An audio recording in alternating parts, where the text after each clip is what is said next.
Halo semuanya, welcome to our video.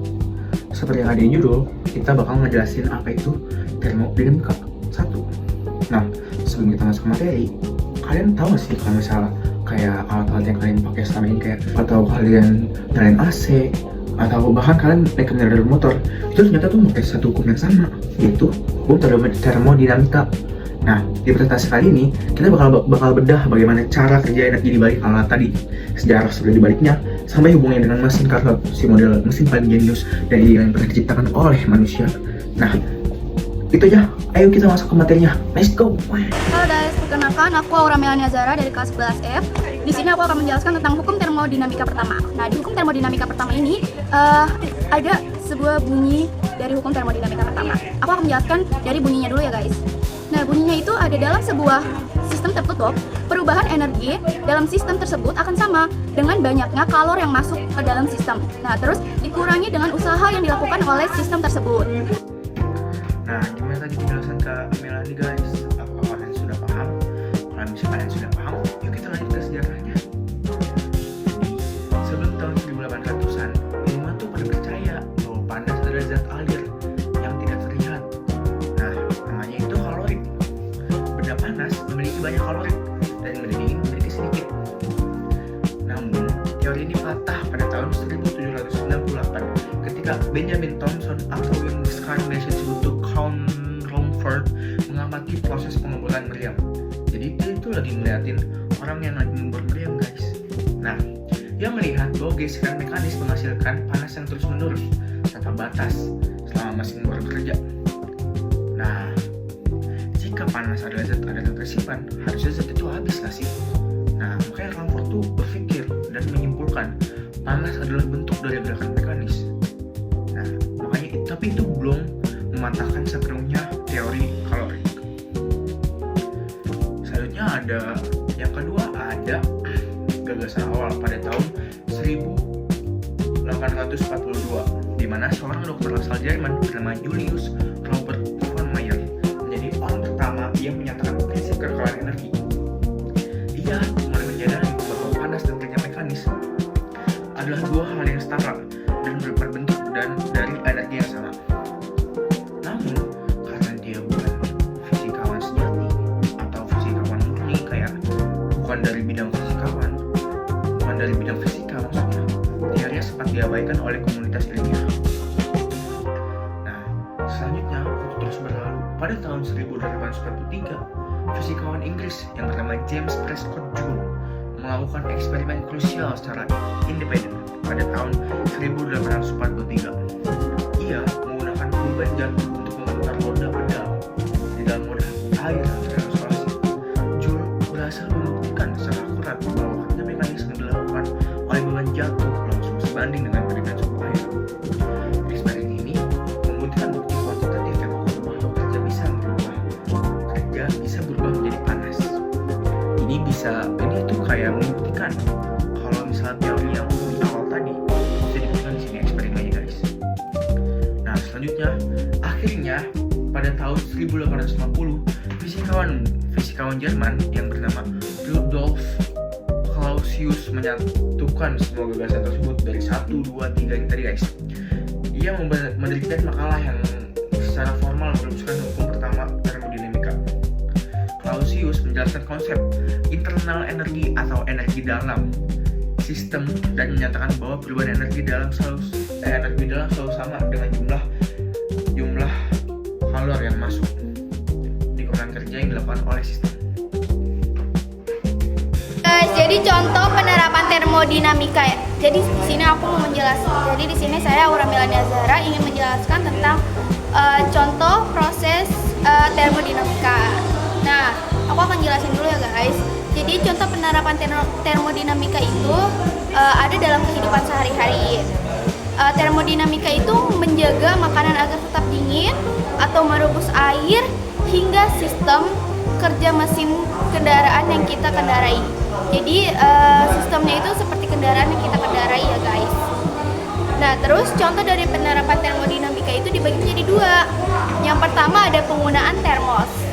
Termos akan menjaga air agar tetap panas dengan mengisolasikan energi panas di dalamnya terus dipertahankan agar tidak berpindah ke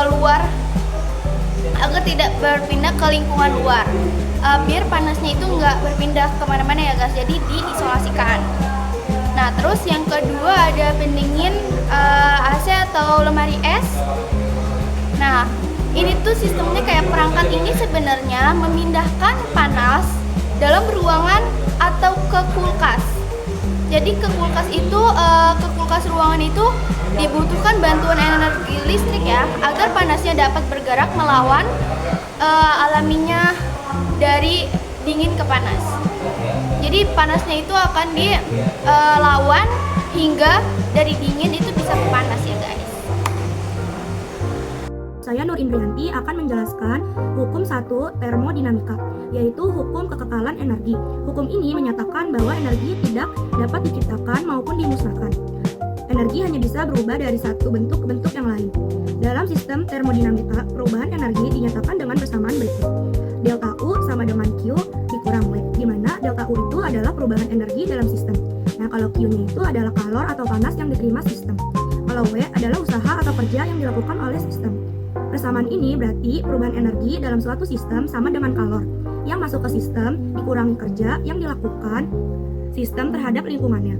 Sebagai contoh, kita mencoba air dipanaskan di dalam baja. Air menerima kalor dari api.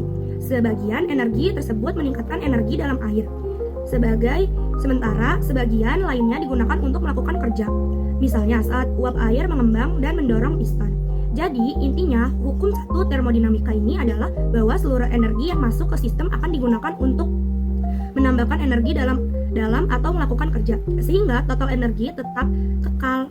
Nah, jadi demikian hukum 1 termodinamika menunjukkan bahwa energi selalu terjaga jumlahnya dan hanya mengalami perubahan bentuk selama proses berlangsung. Sekian, terima kasih. Nah, apa yang mau aku jelasin? Jadi aku akan menjelaskan tentang persamaan dan juga rumusnya. Yang perlu kalian harus tahu itu di hukum termodinamika pertama itu ada persamaan negatif dan positif. Ingat ya guys. Nah, aku akan menjelaskan dua sekaligus. Persamaan. Nah, jadi di sini aku akan menjelaskan persamaan dan rumusnya secara bersamaan ya guys.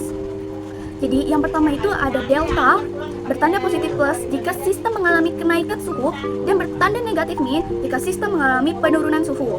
Nah terus yang kedua itu ada Q bertanda positif plus jika sistem menyerap kalor dan bertanda negatif min jika sistem melepas kalor. Nah yang terakhir nih guys, ada W bertanda positif plus jika sistem melakukan usaha dan bertanda negatif min jika sistem menerima usaha. Nah jadi guys segitu aja yang aku jelasin tentang hukum termodinamika pertama.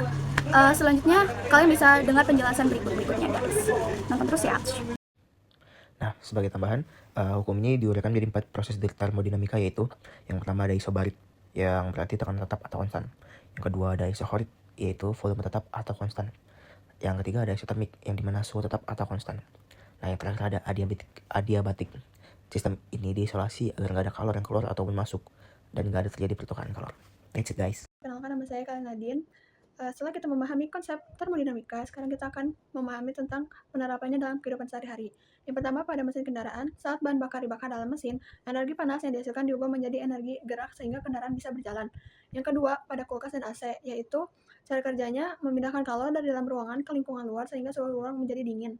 Yang ketiga itu pada PLTU atau pembangkit listrik tenaga uap. Panas digunakan untuk menghasilkan uap yang kemudian memutar turbin dan menghasilkan energi listrik. Yang terakhir pada tubuh manusia.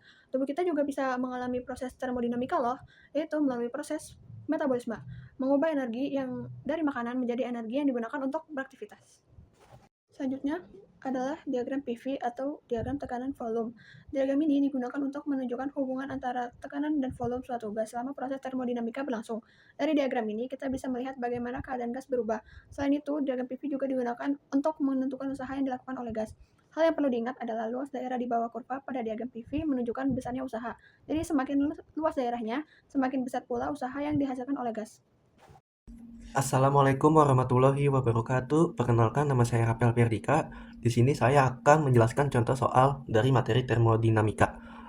Saya akan membacakan soalnya. Berapa besar perubahan energi dalam jika 3000 J atau disebut juga 3000 Joule kalor ditambahkan pada sistem dan kerja J atau disebut juga usaha 2000 joule dilakukan oleh sistem yaitu sebagai keluaran.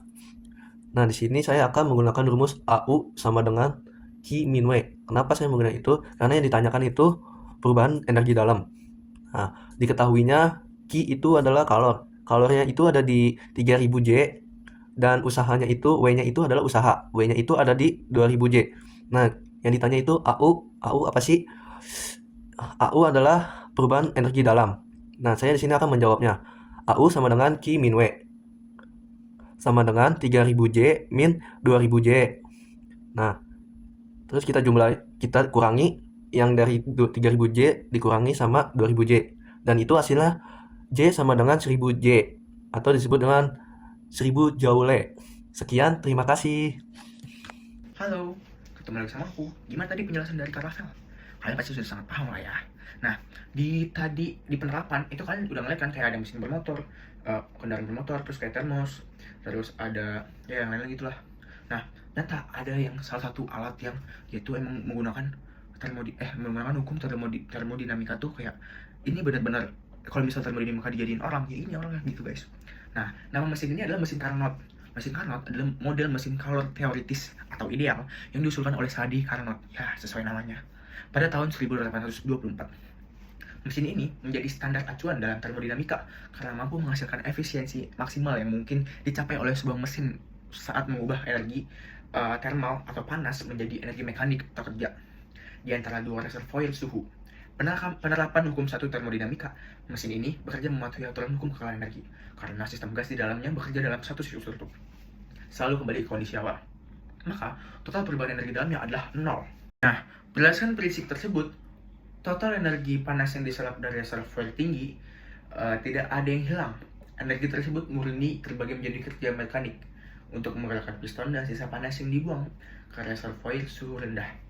Kesamaannya ada W sama dengan Q1 kurang Q2, di mana W adalah kerja mekanik yang dihasilkan dan Q1 adalah kalor yang diserap dan Q2 adalah kalor yang dibuang.